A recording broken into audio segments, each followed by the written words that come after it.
should be over in a few months.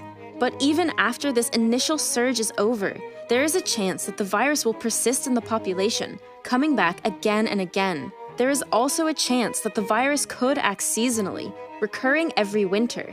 Scientists and, well, everyone fiercely hope that this isn't the case, but there's a possibility it just doesn't go away on its own. And even after only a few weeks, everyone can feel that this lockdown is unsustainable. If the virus does come back again next year, the prospect of shutting the world down again is devastating. There is an urgent need to find a way to prevent new infections. And because of this, the race for a vaccine is on. Right now, there are at least 35 different vaccines in preliminary stages around the world. Researchers are moving at breakneck speeds, and progress is being made ridiculously fast. And the most promising vaccines right now are ones that are very different from the traditional vaccines we all know about. This type of vaccine is called an RNA vaccine, and if successful, could revolutionize the way we prevent infectious disease. Just like normal vaccines, RNA vaccines get the body to produce antibodies which can attack potential pathogens, but they do so in a totally different way. And scientists think that this simple yet groundbreaking concept could be the way to stop coronavirus in its tracks. Vaccines are one of medicine's greatest inventions and prevent an estimated 2 to 3 million deaths every year. Vaccines have eradicated smallpox, reduced global child mortality rates, and prevented countless birth defects and lifelong disabilities, such as paralysis from polio. Historically, vaccines work by introducing a weaker form of the virus to the body, or by introducing a dead form of it. These are called live attenuated vaccines and inactivated vaccines. The virus's disease-causing traits are removed before being injected into the body. When these modified versions of the pathogen are introduced to the body, the immune system recognizes the antigens that coat their surface, just as the body would in an actual infection.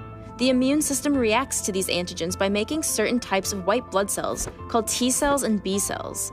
T cells attack cells in the body that have already been infected, and B cells produce antibodies that attack the viral antigens. The antibodies bind with the antigens on the modified pathogens, just as they would with the disease-causing pathogens. This blocks them from infecting more cells and allows the body to destroy them. Once the vaccine pathogens are destroyed, the body is left with a supply of T and B cells that will remember how to fight that specific disease in the future.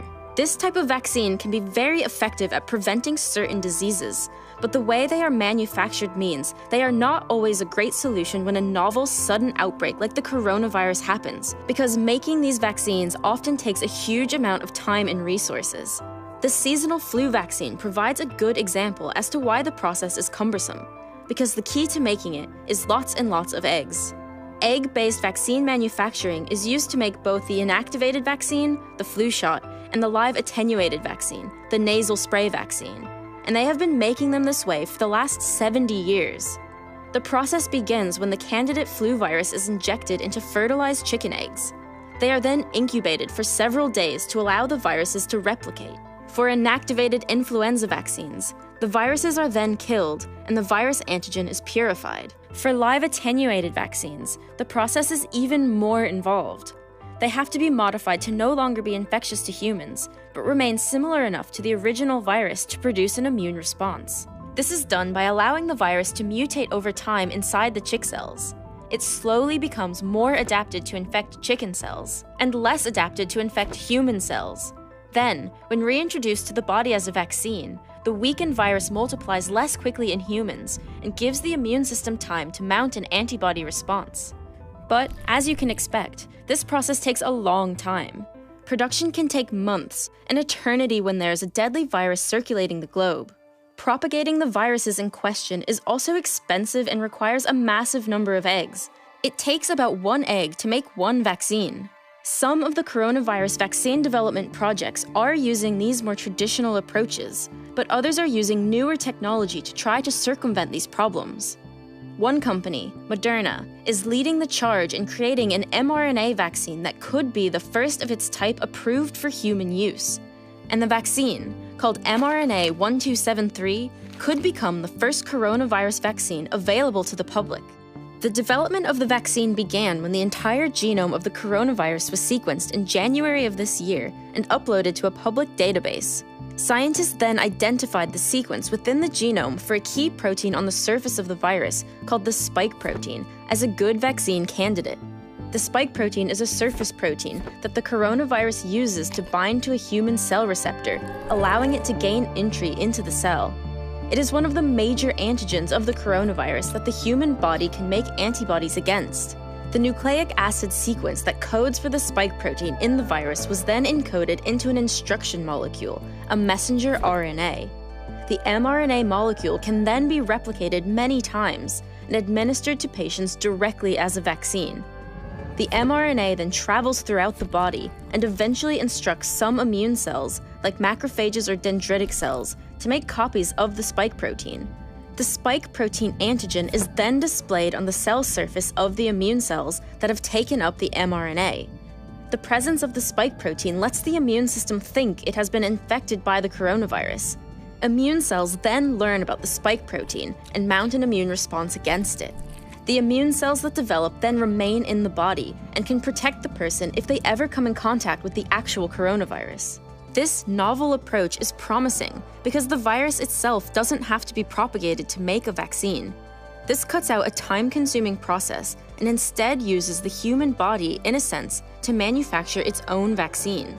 In contrast to the months required to make traditional vaccines, RNA vaccines can be made in the lab in approximately 1 week using readily available materials. And because it is relatively easy to encode mRNA with any nucleic acid sequence, variations of the vaccine can be made quickly too, using the same production methods and manufacturing facilities. This, in particular, could become vital for viruses that mutate, allowing vaccination efforts to be more nimble and adaptable to changing circumstances. A recent study used mice to test the effectiveness of RNA vaccines for a range of infectious diseases, including the Ebola virus, H1N1 influenza, and Toxoplasma gondii. They found that it was successful in fully protecting against lethal exposures to these deadly pathogens. DNA and RNA vaccines have also been used for years in veterinary medicine for diseases like rabies in dogs, foot and mouth disease in cows, and even a bronchitis caused by a different form of coronavirus in chickens. The scientific basis for the coronavirus RNA vaccine is sound, and if it can be produced so quickly, why isn't it already out there? The science of mRNA vaccines may be proven in animal models, but it will still require a lot of testing in humans before it can be released to the general public. Vaccine developers have to be very careful in developing any product that is going to be injected into potentially most of the world's population. The trials need to rule out if the vaccine could be ineffective or worse, unsafe. The main risk that researchers need to be careful to avoid is a phenomenon called disease enhancement. This is when vaccinated people who do get infected with the actual virus develop a more severe form of the disease than people who had never been vaccinated. And this does come up on occasion in clinical trials. In the 1960s, a vaccine was produced against a common respiratory virus that causes cold-like symptoms in children. In clinical trials, the vaccine was found to make the symptoms worse in infants who went on to catch the virus. And more recently, a similar thing happened to animals given an early experimental SARS vaccine. Because of risks like this, these trials have to be taken extremely seriously, and they usually take place in 3 phases. After a vaccine candidate has been tested in laboratory animals, Phase 1 of the clinical trials begins, where the vaccine is first introduced into humans. This usually involves a few dozen healthy volunteers and tests the vaccine for safety. Phase 2 involves several hundred people, usually in a part of the world affected by the disease or in groups of people who the vaccine is intended for, and again monitors for safety and also efficacy. The third phase does the same in several thousand people. And because of this long but important process, vaccines usually do not get regulatory approval for 10 years or more. But for the new vaccines being developed, researchers and regulators are trying to fast-track that process while also trying to not cut any corners. They acknowledge that the risk of disease enhancement is low, but the risk of not getting vaccines advanced quickly and more people dying is high. Moderna has broken records with how quickly they moved from obtaining the genetic sequence to developing a vaccine ready for human testing, just 42 days. Phase 1 of testing for the mRNA vaccine has just begun, with the first ever person being injected with the new vaccine just days ago. Some think the vaccine could be ready for regulatory approval in 18 months. That feels like ages when it seems like the world is crumbling around us, but is in fact lightning speed for this process. One of the reasons their vaccine development has been so fast is the work they've done over the past 2 years working to develop a vaccine against the MERS virus. So when the company received the coronavirus genomic sequence in January, the stage was already set. However, the 18-month timeline is still an optimistic one. Basically, everything has to go right in all 3 phases of the clinical trials to allow the vaccine to be ready for 2021. If they can pull it off, it would be a world record. But even if it takes longer, the development will be groundbreaking. mRNA vaccines are likely going to be a big part of the way we prevent infectious diseases in the future and can hopefully be a powerful tool in the toolbox in any future viral outbreak. As this situation unfolds around us, most of us are trying to stay safe, informed, and hopeful about the future, while also taking care of ourselves the best we can. Those of us with free time on our hands find ourselves wondering how we can make the most of this period. This is a great time to read the books, do the projects, and learn the skills that we've had on our to-do lists for ages. So if you're a student looking to stay on top of your studies, someone hoping to brush up on cutting-edge topics, or someone who just wants to use this time to understand the world better, you should check out the math and science learning resources on Brilliant. With Brilliant, you can add some learning structure to your daily routine by setting a goal to improve yourself and then working at that goal a little bit every day. Brilliant makes it easy with interactive challenges, graphs, and quizzes that make your learning really hands-on. Brilliant's library includes a course on computational biology if you want to dive deeper into mRNA vaccines and how they work. The course develops an intuition for a selection of foundational concepts in molecular biology, like how the structure of DNA and RNA make them such great information storage molecules, and eventually builds up to cutting-edge problems in biology, like RNA folding.